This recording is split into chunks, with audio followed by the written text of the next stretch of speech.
তা golden Finch করার তৃতীয় বছর, প্রতিটা বছরই তো আমরা কিছু না কিছু একটা আইডিয়া করে একটা সেট আপ করছি, যে প্রথমে এক জোড়া করলাম, তারপরের বছর আমি 4 পেয়ার নিয়ে নামলাম। ওই বছরটা আমি ভালো সাকসেস পেলাম না। কেন পেলাম না বলেন তো? আমি যেহেতু এখানে একটা মানে অমিতদার পাশাপাশি আমার নামটাও আসছে, অমিতদার আমি থেকে আমি জুনিয়র পার্সন, একেবারেই জুনিয়র পার্সন তখনকার সময় ছিলাম, এখনো তাই। কিন্তু এখন উনি পাখি জগতে নেই বলে তাই মানে কম্পিটিটর বিষয়টা আসছে না। যদি ব্যবসা ভিত্তিক ভাবে ধরে কেউ, তাহলে কম্পিটিটরও তৈরি হয়ে যাচ্ছে, তাই না? কেননা এখানে নিমতা অঞ্চলের মধ্যে ওনার একটা নাম ছিল, এখন পাশাপাশি আবার এর আমাদের পরে অনেক প্রচুর ছেলে পেলে আমার পরে অনেক তৈরি হয়েছে, আমার অজান্তে তৈরি হয়েছে, আমার থেকে হয়তো মানে ভায়া হয়ে পাখি নিয়ে তৈরি হয়েছে, বা কেউ অমিতদার থেকে পাখি নিয়ে তৈরি হয়েছে। এইভাবে কিন্তু অনেক সেটা পরবর্তীকালে প্রচুর তৈরি হয়েছে। কিন্তু ওই সময় পার্টিকুলার ওই যে সময়টা বলছে, ওই সময়টার মধ্যে আমরা দুজনে মানে উনি 1 বছর আগে হলো, আমি 1 বছর পরে ধীরে ধীরে হলো। উনি 3 পেয়ার পাখি নিয়ে স্টার্ট করেছিল, আর আমি 1 পেয়ার থেকে তারপরে আমি আবার ধীরে ধীরে করলাম। তো তারপরে আর আমি অমিতদার থেকে সেরকম সাপোর্টটা পেলাম না, মানে পাখি নেওয়ার যে সাপোর্ট বা আমাকে প্রথমে যে উৎসাহ দিয়ে আমাকে এক জোড়া পাখি দিল, তারপরে আর আমি মানে ব্লাড লাইন ঘোরাতে গিয়ে সমস্যা, আমি আর সেই সাপোর্টটা আমি সেরকম ভাবে পাচ্ছি না। মানে পাখি বিক্রি হয়ে গেল রে, পাখি এখন তো আর নেই, এরকম ব্যাপারটা স্বাভাবিক, এটা আসবে, এটা হয়েই যায়। কারণ যদি ব্যবসা ভিত্তিক ভাবে একটা কম্পিটিটর হিসাব করেন, তাহলে এই জিনিসগুলো খুব আসে। মানে পাশাপাশি একজন হলে তখন আর কেউ চায় না যে ওকে আবার একটু সাহায্য করি বা হেল্প করি। এই বিষয়টা খুব ছিল, আগেও ছিল, এখনো আছে। এখন যে নেই কেউ বুকে হাত দিয়ে বলতে পারবে না যে আমি এটা চাই না, এটা এখনো এই জিনিসগুলো ভীষণ ভাবে আছে। যাই হোক, সেটা স্বাভাবিক বলেই আমি ধরি, এটা এটা কাউকে আমি দোষ দিচ্ছি না বা কিছু না, এটা স্বাভাবিক, এটা হতেই পারে, এটা না হওয়ার কিছু নেই। যাই হোক, ওই প্রথমে যে সাপোর্ট গুলি পাচ্ছিলাম সেগুলি আর পরবর্তীকালে একটু সমস্যা হলো, যেহেতু আমিও করে ফেলছি, আমিও পাখি বিক্রি করছি, এরকম একটা বিষয় তৈরি হলো। তাই সব রকম সুযোগগুলি আমি আর লোকাল থেকে পাচ্ছিলাম না। যাই হোক, এইভাবে এবার এই যে সিনিয়র দাদা, সে আমার বাড়িতে আসতে যাচ্ছে, আমার সঙ্গে বিভিন্ন বিষয়ে আলোচনা হচ্ছে। হঠাৎ একদিন 3 বছরের মাথায় আমি কিছু পাখি ওই স্বপনদার থেকে আনলাম। সেই লম্বা চুল, উনি বিকেপাল এভিনিউতে ওনার ছোট একটা ফার্ম ছিল, বাড়ির ভেতরে করতো, লাইট ফাইট জ্বালিয়ে খুব সুন্দর বাচ্চা করতো, গোল্ডেন ফিঞ্চের ইসে করতো। অনেক পুরনো লোক, এও সিনিয়র লোক, এও অনেক দিনের পুরনো লোক, এও হয়তো অমিতদের আগের থেকে পাখি করছে, এরকম একটা লোক, অনেক পুরনো। তা ওনার সঙ্গে তখন ওই গেলাম, ওনার সাথে আলাপ হলো। আমার একটা এক্সিবিশনে গেছিলাম, বার্ড শোতে, সেখানে কিছু বই বিক্রি হচ্ছিল। সেই বইয়ের মধ্যে একটা বই আমি কিনেছিলাম, সেখানে দেখি অজস্র এই পাখি কেনা বেচা যারা করে তাদের সমস্ত ফোন নাম্বার, আর কিছু বইটার মধ্যে ছিল না। সেখান থেকে অনেকগুলি ফোন নাম্বার কালেকশনের মধ্যে ওই স্বপনদার নাম্বারটা ছিল। সেখান থেকে আমি স্বপনদার নাম্বারটা একজনের থ্রুতে পাই। সে বলে স্বপনদা বলে একজন আছে, আমি এখন আর করি না পাখি, স্বপনদার, সেই স্বপনদার থেকে আমি কিছু বাচ্চা কালেকশন করলাম, এবং রিলেশনটা খুব ভালো হলো। আমার বাড়িতে এসে পাখি দিয়ে যেত, আমার বাড়ি থেকে পাখি কিনে নিয়ে যেত উনি সেল করবে বলে, এরকম একটা ব্যাপার। তা আমি 3 বছরের মাথায় আমি ওই ব্লাড লাইন ঘুরিয়ে খুব সুন্দরভাবে পাখির সেটিংটা আমি করলাম, আমার ঘরের কিছু পাখি আর স্বপনদার কিছু পাখি, এই দিয়ে আমি একটা ব্লাড লাইন ঘুরিয়ে বেশ সুন্দর একটা, আমি নিজেই খাঁচা করে আমি একটু উপরে ছাদের উপরে আবার একটু একটা, হঠাৎ করে একদিন সকালবেলা কোনো ফোন করেই বোধ হয়, নিশ্চয়ই তুমি বাড়িতে আছো? আলা হ্যাঁ আছি তো। উনি ওই দাদা আসলো, সিনিয়র দাদা আসলো। তা আসার পরে আমি স্বাভাবিকভাবে যে আসতো না তাকে চা, সে স্বপনদা যখন আসতো তাও চা। স্বপনদা তো একবার আমার বাড়িতে সরস্বতী পুজোর সময় এসেছিল, আমার বাড়িতে তখন সরস্বতী পুজোটা একটু বড় করে হতো, আর তখন 2 বছর সরস্বতী পুজোর সময় মানে উনি এসেছিল, মানে পাখি দিতে বা এরকম কিছুতে এসেছিল, খাওয়া দাওয়া সব করে যেত। তা চা ফা দিলাম, একটা সকালবেলা এসছে, একদম ইয়ারলি মর্নিং, মানে 10:30 11টা এরকম সময় এসছে। যাই হোক, এবার গল্প গুজব হচ্ছে সময়, কথাবার্তার মধ্যে আমাকে তখন একটা খাবারের সাপ্লিমেন্ট না, একটা খাবার সিড মিক্স, সেটা বাইরে থেকে এসছে, ওইটার বিষয়ে আমাকে তখন ও বলা শুরু করলো যে বিষয়ে তুমি তো গোল্ডিয়ান ফিঞ্চ করছো, গোল্ডিয়ান ফিঞ্চের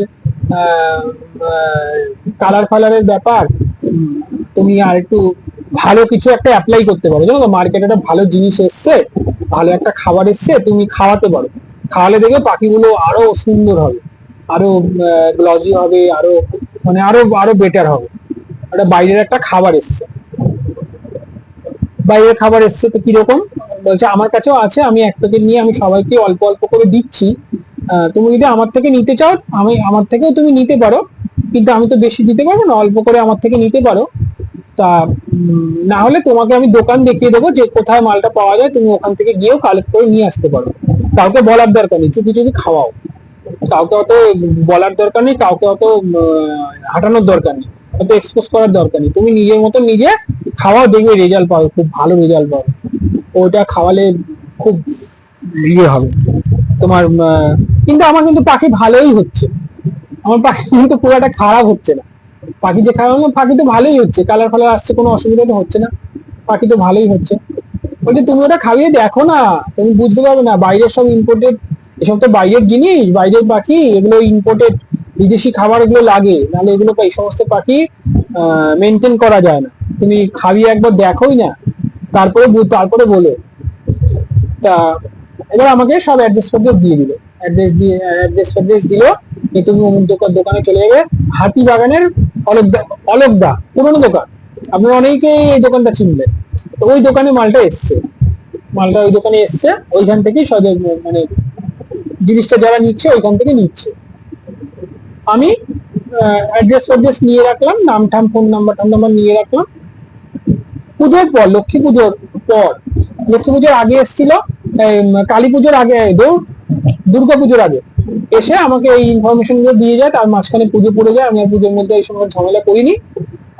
পুজোর পর আমি বাসে করে হাতিবাগান গিয়ে ওই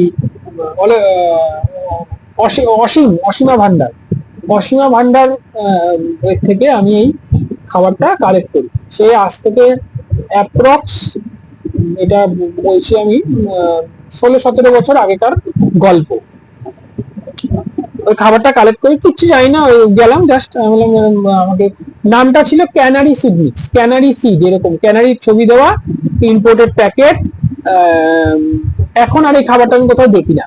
এই এখন যে পিঠা ফার্ম বা ভার্সিলাগে এই সমস্ত কোম্পানির খাবার নয়, এটাও বলছি। আবার কেউ ভাববেন না যে বিদেশি খাবারের বদনাম করানোর জন্য বলছি, না। এখন এই খাবারগুলো, এই খাবারটা এখন দেখতে পাই না, কিন্তু এরকম হয়তো আরো বহু কিছু মার্কেটে আছে, আমি জানিও না। আমি এই সমস্ত নিয়ে কোনো ইন্টারেস্ট দেখাই না এর পরের ঘটনার থেকে, তার কারণ বলছি। এবারে ওইখান থেকে আমি বললাম এরকম খাবার এসছে নাকি বাইরের, ছোট পাখির খাবার, কোনো সিডমিক্স? বলে হ্যাঁ এরকম এসছে। তা 380 টাকা একটা, 1 কেজির প্যাকেট 380 টাকা ওই সময় নিল। বাড়িতে নিয়ে আসলাম, প্যাকেট খুলে, স্মেল, একটা স্মেল আছে, সুন্দর একটা স্মেল। সুন্দর স্মেল বলতে স্মেল, একটা স্মেল ওর মধ্যে। ক্যানারি, মেনলি ক্যানারি বেস, ক্যানারির সাথে সাথে আরো বেশ কিছু সিড, ছোট ছোট সিড, সর্ষের দানা, আরো বিভিন্ন রকম সামান্য পরিমাণে আপনার কি বলে ওইগুলো, ফ্ল্যাক্সিড, হ্যাঁ, আরো আরো ছোট ছোট ছোট ছোট সরু সরু বোধহয় ওটস, এখন তো ওটস সরু সরু একদম, ক্যানারির থেকে আর একটু সরু সরু এক ধরনের দানা, এরকম বিভিন্ন রকম মিক্সের মধ্যে। যেটা মেন আরো কিছু জিনিস ছিল, সেগুলো হচ্ছে গ্রিন কালারের আর পিঙ্ক কালারের কিছু পিলেট। পরবর্তীকালে পিলেট এসছে মার্কেটে, ওগুলো তখন ওই প্রথম আমরা, পরে যখন মানে এগুলো নিয়ে আরো ডিসকাস হয় তখন শুনলাম যে এগুলো পিলেট, ওগুলোকে পিলেট বলে। তো বুঝলাম না, ওরকম ছোট ছোট পাউরুটি শুকিয়ে গেলে যেরকম হয় না, পাউরুটি শুকিয়ে কালার দিলে যেরকম হয়, পরে তাই দেখলাম। পরে যখন ওগুলো জলে ফেলে দেখলাম, তখন দেখলাম যে একটা কালার জল ছেড়ে গেল, আর পাউরুটির মতন পুরো, পাউরুটি জলে ফেললে যে জিনিসটা হয় ঠিক সেই ফর্মটা চলে আসলো। পরে যখন এগুলো নিয়ে এক্সপেরিমেন্ট করলাম, মানে আমার ক্ষতি হয়ে যাওয়ার পর, এবার ওই খাবারটা নিয়ে এসে আমি বিন্দাস সুন্দর খাওয়াচ্ছি। একজনের কথা, আপনারা যেরকম ইউটিউবের কথায় খাওয়ান, ইউটিউবারদের বিশ্বাস করে, আমিও ওইরকম বিশ্বাস করে, কেননা তখনকার সময় ওনার ফ্যান ফলোয়ার্স প্রচুর, প্রচুর মানুষ ওনার সাথে যুক্ত, এবং সবই কিন্তু লাভবার্ড, বদ্রি, এই সমস্ত ককাটেল, এই সমস্ত মানুষগুলি বেশিভাবে যুক্ত। এবং আমাদের সঙ্গে যে একটু অন্যরকম চোখে আমাদেরকে দেখা হচ্ছে, সেটা আমি তখন ধরতে পারলাম না। ছোট পাখির লোকেদের যে অন্য চোখে দেখা হচ্ছে ধরতে পারলাম না, পরে ধরতে পারলাম। এবার দেখুন এবার ওই খাবারটা আমি স্টার্ট করলাম, লক্ষ্মী পুজোর পর থেকে খাওয়ানো স্টার্ট করলাম। সেটিং করা করা সব পাখি, ঠিক আছে, খাওয়ানো স্টার্ট করেছি আমি। অল্প, খুব অল্প দানা বলেছিল যে দানা মিক্সের উপরে তুমি অল্প অল্প করে দিতে পারো, বা বাটির মধ্যে করেও দিতে পারো, তুমি আলাদা করে ওটাকে খাওয়াতে পারো। তাই সিড মিক্সটা আমি পুরোটাই ওই 2-3 চামচ করে আমি দানার উপরে ছড়িয়ে দিতাম।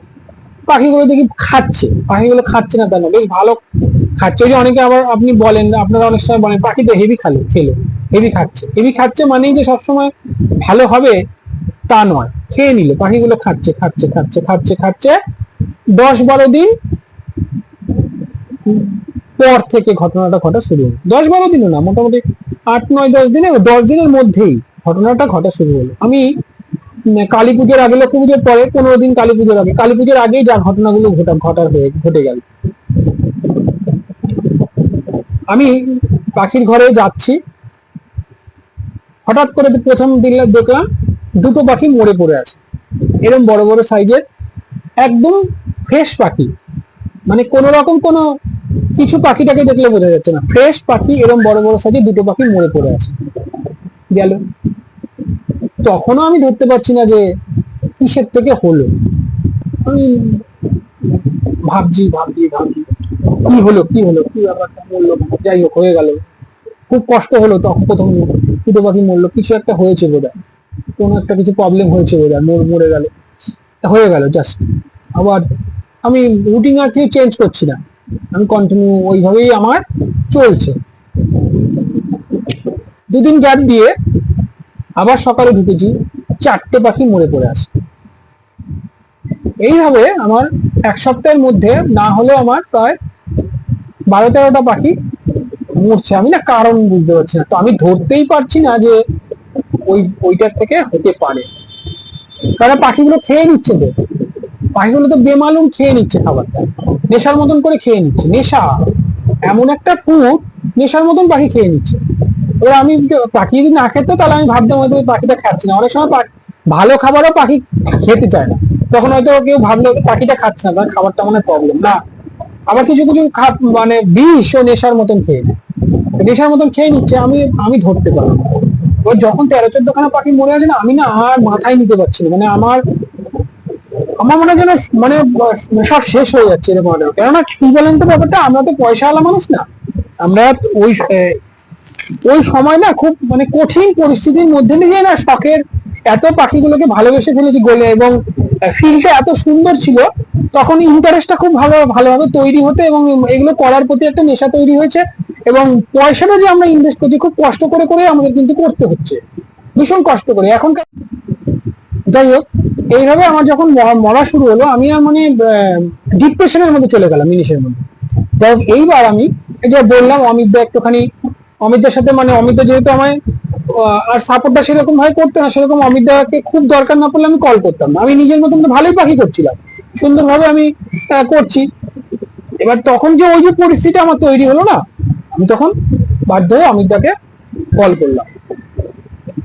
ও এতদিন পরে আমার কথা মনে পড়লো কল করার পরে।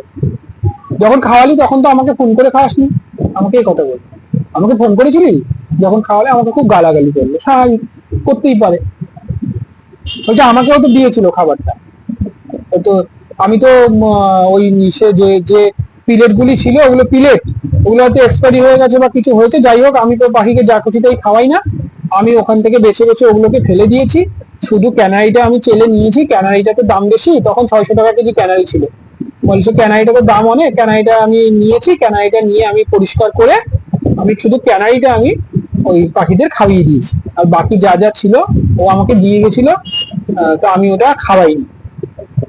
তুই খাওয়িয়েছিস, এবার বোঝ কি হয়েছে, বল এবার কি হলো, কি এই অবস্থা, কি করবো বলো। দেখলেন, এমনি এমনি বিজনেস বাস্কেট এন্ড সলিউশন তৈরি হয়নি, এমনি এমনি তৈরি হয়নি। এখনো পর্যন্ত মানুষ অন্ধের মতন এটা সেটা ওটা করে যাচ্ছে, বিজনেস বাস্কেট এমনি তৈরি হয়।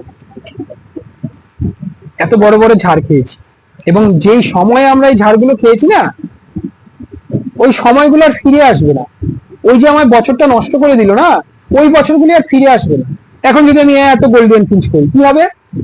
কিছু করতে পারবো? কিন্তু ওই সময় যদি আমি করতাম, ওই সময়টাতে ওই বছরটাতে যদি আমি করতাম, আমি গেন করতাম। কিন্তু আমাকে ওই বছরটাতে গেন করতে দেওয়া হলো না, পাখিগুলোকে আমার নষ্ট করে দেওয়া হলো প্ল্যান করে।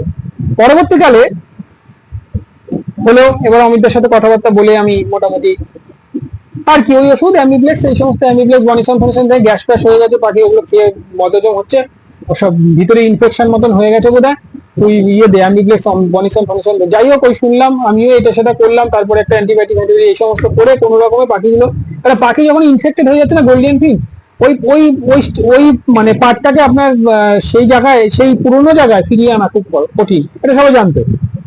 হয়ে গেল ওই বছরের মতন আমার কিন্তু গল্প ফিনিশ হয়ে গেল, আমাকে আটকে দেওয়া হলো।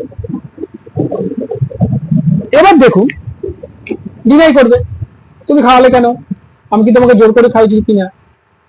আমার ঘরে এসে একটা মানুষ অ্যাডভাইস দিচ্ছে, ভাবতে পারেন, কিন্তু যখন করছে তখন কিন্তু বুঝতে পারছি না। আপনি কোনো মানুষের উপকার করার জন্য সাত সকালে বাড়ি চলে যাবেন তার বাড়িতে, শুধুমাত্র ওই বিষয়টা নিয়ে বলার জন্য? পরে সব বুঝলাম, তাই তো উনি অত বড় একটা লেভেলের লোক, অত পাখি করছে, সে কেন সাত সকালে আমার বাড়িতে এসে এই বিষয়টা নিয়ে বলছে? তখন অত কিছু ভাববে না, তখন তো সাদা মাটা, তখন তো হ্যাবলা ক্যাবলার মতন করছে, হ্যাবলা ক্যাবলার মতন করছে। যাই হোক, বিদেশি সাপ্লিমেন্ট আমি যখন প্রথমেই ব্যবহারটা করলাম, তখনই কিন্তু আমি একটা ধাক্কা খেয়ে গেলাম ফিরলে।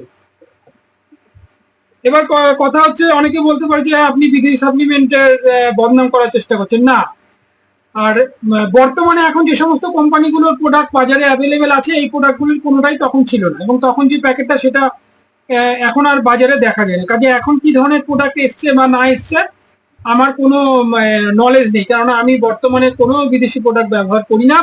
কোনো দিনও এই ঘটনার পরের থেকে আমি আদার্স ওয়াইজ মানে বাইরের কোনো কিছু ব্যবহার করার মানসিকতা আমি ত্যাগ করলাম, যে আমি পাখি করব, কিন্তু এই ধরনের আমি কারোর কথায় বা কোনো কিছু আসলেও আমি সেগুলি ব্যবহার করবো না। নিজস্ব যা আমাদের ন্যাচারাল পাওয়া যাবে, প্রকৃতিতে যা পাওয়া যাবে, বা আমাদের সাপ্লিমেন্ট যেগুলি তো বাজারে অ্যাভেলেবেল ছিল, সেইগুলির উপরেই আমি কাজটা চালাবো, এরকম একটা ভাবলাম। যে আমি তো পাখি ভালোই ছিল, আমার তো পাখি বেশ ভালোভাবেই তো আমি পাখিগুলো করছিলাম, আমার তো পাখিগুলো করতে কোনো অসুবিধা হয়নি।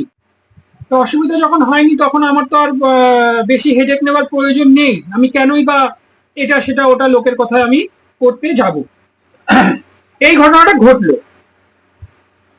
এবং ঘটনাটা আমাকে চাপা দিতে বলা হলো। আমি পরবর্তীকালে বুঝতে পারলাম যে এটা স্ক্যাম করা হয়েছে, এবং আমি যেহেতু জুনিয়র গ্রুপের মধ্যে আমি এই পাখিগুলো করছি সুন্দরভাবে, গোল্ডেন ফিশটা করে ফেলেছি, সেহেতু আমাকে একটা মানে বাধা দেওয়ার একটা চেষ্টা। এবং আমার এই যে স্মুথলি পথ চলা, বারবার সে বলতো যে তোমার পথটা খুব স্মুথলি চলছে, তুমি কোনো প্রবলেম ফেস করছো না। আমার জীবনে এরকম একটা প্রবলেম ফেস করে দেওয়া হলো, এবং আমি কিন্তু ওই বছরটাতে পাখিটা সেরকম ভাবে ভালো মতন করতে পারলাম না, কারণ আমার তৈরি পুরো পাখিগুলো একেবারে ব্রিডিং সিজনের আগেই নষ্ট করে দেওয়া হলো। খুব কষ্ট করে কিছু কিছু পাখি আমি তৈরি তারপরে করলাম, মানে ওষুধ বিশুদ্ধ এইটা সেটা করে ঠিকঠাক করে তারপরে আমি জায়গায় আনলাম, তার ফলে আমি ওই বছরটা মোটামুটি গেলাম। এরকম একটা ঘটনা কিন্তু আমার সাথে ঘটলো। তারপরে আবার 1 বছর 2 বছর লাগলো আবার জিনিসটা, এই যে টাইমটা, এই যে একটা ভালো সময়টা যে আমাকে ব্লক করে দেওয়া হলো, আমাকে এরকম বাধা সৃষ্টি করা হলো। এখন যদি আমি প্রচুর পরিমাণে গোল্ডেন ফিঞ্চ করি তো কোনো লাভ হবে? এখন তো কোনো ডিমান্ড নেই। কিন্তু ওই যে সময়টা, ওই সময় এত এক্সপেন্সিভ একটা জিনিস আমি যদি করতে পারতাম, তখন কিন্তু ওই বছরগুলিতে আমি গেইন করতে পারতাম। এই অভিজ্ঞতাটা আমি কেন বললাম, কারণ বর্তমানে এই খলনায়কের পরিমাত্রাটা প্রচুর পরিমাণে বৃদ্ধি পেয়েছে, এবং আমি যা চোখে দেখি, আমি বিভিন্ন ভিডিওর মাধ্যমে, বিভিন্ন ইউটিউবের ভিডিও যেগুলো করে তাদের এই ভিডিওগুলির মাধ্যমে আমি যা বুঝতে পারি, যে আমি আখ্যা দিচ্ছি যে এই যে ইউটিউবাররা আছে, এই ইউটিউবাররা হচ্ছে বর্তমানে এই খলনায়কের ভূমিকা পালন করছে, সম্পূর্ণভাবে ভুল অ্যাডভাইস দিই। আমি আপনাদের বললাম যে এই যে ব্যক্তি আমার সাথে ঘটনাটা ঘটালো, সে কি করছে, সে ছোট ছোট ফান্ড তৈরি করার চেষ্টা করছে, যাতে এই গোল্ডেন ফিঞ্চের ফান্ড তৈরি করিয়ে দেওয়ার চেষ্টা করছে, যাতে আমরা আমাদের একচিটিয়া ব্যাপারটা না থাকে, কম্পিটিটর যাতে আমাদের প্রচুর পরিমাণে তৈরি হয়। আমরা আমাদের মতন করছিলাম, কিন্তু এরা কম্পিটিটর তৈরি করছে, আমার থেকে নিয়ে তার থেকে নিয়ে করে করে আরো কিছু ফান্ড তৈরি করিয়ে দিচ্ছে। মানে এদের মধ্যে হচ্ছে যে এরা এরা এরা মানে গুনতিতে দুজন, নিমতা অঞ্চলের মধ্যে আরো সুন্দরভাবে করছে যে আরো মানুষ করুক, সবাইকে উস্কে দেওয়া যে গোল্ডেন ফিচ করো, গোল্ডেন ফিচ করো, তখন এই বিষয়টা কিন্তু হতো না যে তা না, কিন্তু তখন পেরে উঠতো না। কারণ তখন যদি আমাদের সঙ্গে যোগাযোগ না থাকে বা আমাদের কন্টাক্টে যদি কেউ না থাকে, তাহলে আর সে পেরে উঠতো না। কারণ আমি এই ঘটনার পরে থেকে আমি খুব ধিক্কার চলে আসতো যে আমি লোকাল মার্কেটে আমি আর কারোর কাছেই যাবো না, এরকম একটা ব্যাপার না আমাকে চলে আসবে। কারণ আমি আমার ভয় চলে আসতো যে তার মানে আমার প্রতি এরকম একটা দৃষ্টিভঙ্গি, এরকম একটা ধারণা আমার প্রতি মানুষের ভিতরে রয়েছে, আমি তো কারোর ক্ষতি করছি না, আমি তো সবার ভালোই করছি, আমার সঙ্গে কেন এরকম করলো, আমি না এই জিনিসগুলো মেলাতে পারবো না, শুধু হিংসার জন্য, শুধু হিংসার থেকে এরকম করলো। তা আমি লোকাল মার্কেট থেকে একটুখানি মুখ ঘুরালাম যে না, আমি এখানে কারোর সাথে বিশেষ ভাবে ক্লোজলি আর মিশবো না, যেমন ক্লোজলি হয়ে যাচ্ছিলাম যেরকম, এই জিনিসগুলো আমি নিজের মতো নিজে আমি সেপারেট হয়ে গেল। নবম অধ্যায়টা আমি আজকে এখানে শেষ করছি। এর পরবর্তী অংশটা আমি দশম অধ্যায়টা দেখলেন, তাহলে এই তিনটে অংশ দেখলে এই যে পুরো পার্টটা আপনাদের কমপ্লিট হবে এবং পুরো অভিজ্ঞতাটা তৈরি হবে। অষ্টম, নবম, দশম এই তিনটে পার্টে কিন্তু এই একই ঘটনার উপরে গল্পটা। নমস্কার, শুভরাত্রি, ভালো থাকবেন।